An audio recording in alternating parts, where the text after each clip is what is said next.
Imagine a time of fear, oppression, and uncertainty. The Israelites, once a proud nation, were now hiding in caves, fleeing from their enemies.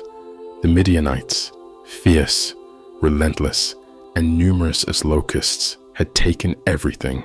Before we proceed, please support us by liking the video, subscribing to our channel, and hitting the notification bell. Your kind gesture will give us the motivation and encouragement we need to continue creating content. Thank you. Now, let's dive back into exploring how Gideon and his 300 men achieved victory against all odds. They would sweep in, raid the land, and leave behind nothing but destruction. The people cried out to God, longing for deliverance.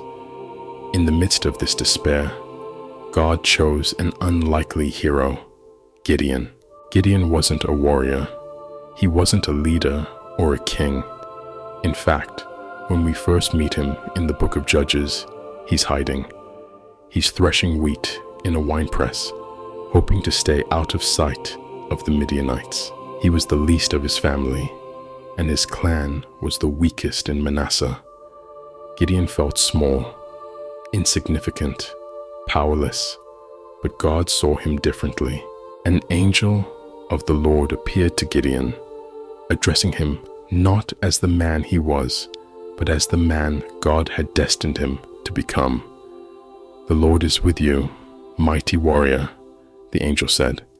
Gideon, likely looking over his shoulder in disbelief, questioned everything.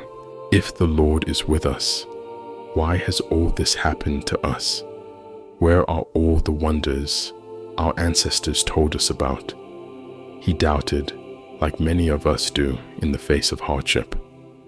How could God possibly deliver them now? But God's response was simple and profound.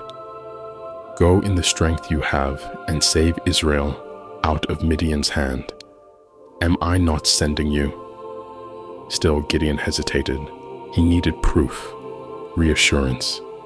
He wasn't a man of great faith, at least not yet. So he asked for a sign, and God, in his patience and mercy, gave him one. Fire consumed the offering that Gideon laid before the angel, and Gideon knew he had been in the presence of God.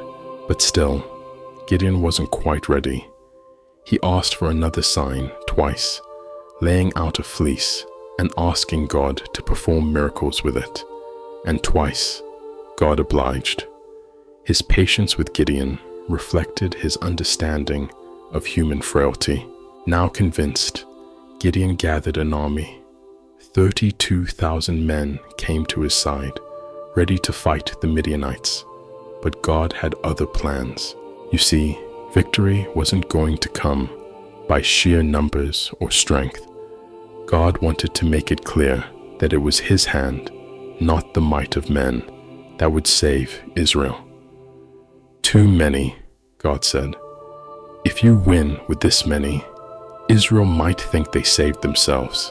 So God instructed Gideon to send home any man who was afraid.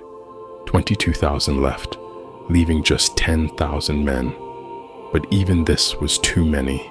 God had one more test. He told Gideon to take the men down to the water and observe how they drank.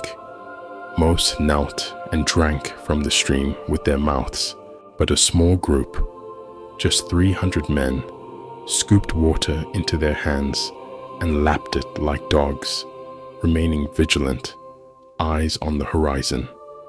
These 300 men, God said, were enough. 300 against the countless hordes of Midianites. From a human perspective, it seemed like madness, but God doesn't operate within human logic. He wasn't looking for numbers, he was looking for faith.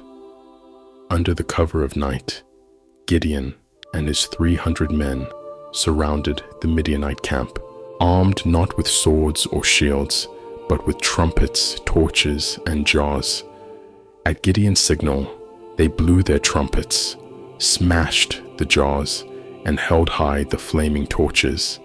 The sound was deafening, the light was blinding, and the Midianites, startled from their sleep, panicked. In their confusion and fear, they turned on each other, slaughtering their own soldiers as they fled into the night. The battle was over before it had even begun. With only 300 men, Gideon had defeated an entire army. But it wasn't Gideon's victory. It wasn't even the victory of his 300 brave men. It was God's victory, a testament to his power and his faithfulness to deliver his people, even when the odds seemed impossible. This story isn't just about military strategy or an ancient battle. It's about faith. It's about trust. It's about God taking the weak, the fearful, and the insignificant, and using them for his glory. Gideon was no mighty warrior when God called him. He was just a man trying to survive. But with God, he became something greater.